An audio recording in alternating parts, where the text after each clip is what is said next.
Waambie Watanzania jambo moja tu. Wakisema una jambo la kuwaambia Watanzania moja tu, unapewa nafasi ya mwisho, sema moja. Nitasema pambaneni mpate katiba mpya.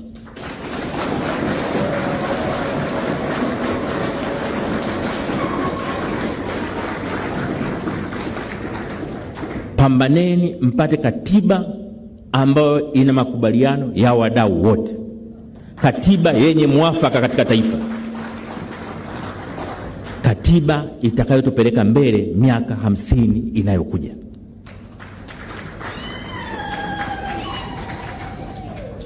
Katiba ambayo kila Mtanzania popote alipo atajisikia fahari kujitambulisha, mimi natoka Tanzania. Yenye katiba inayojali maisha ya mtu, lakini pia katiba inayoheshimu haki za raia wake.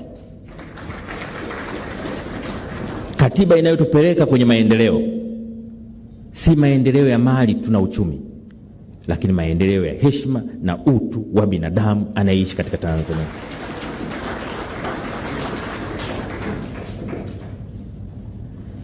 Ili uwe na hakika ya kupata katiba mpya, moja ya mambo ambayo ni muhimu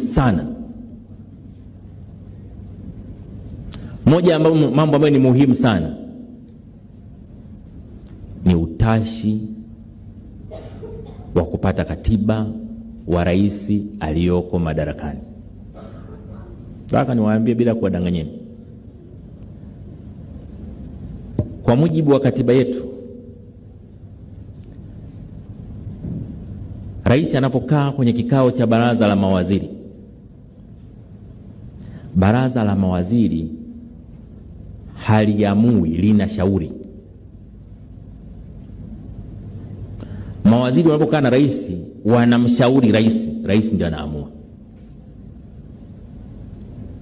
Kwa hata ajenda za baraza la mawaziri anayeamua ziingie zitoke ni rais. Akisema hii haitaingia miaka 100, haitaingia.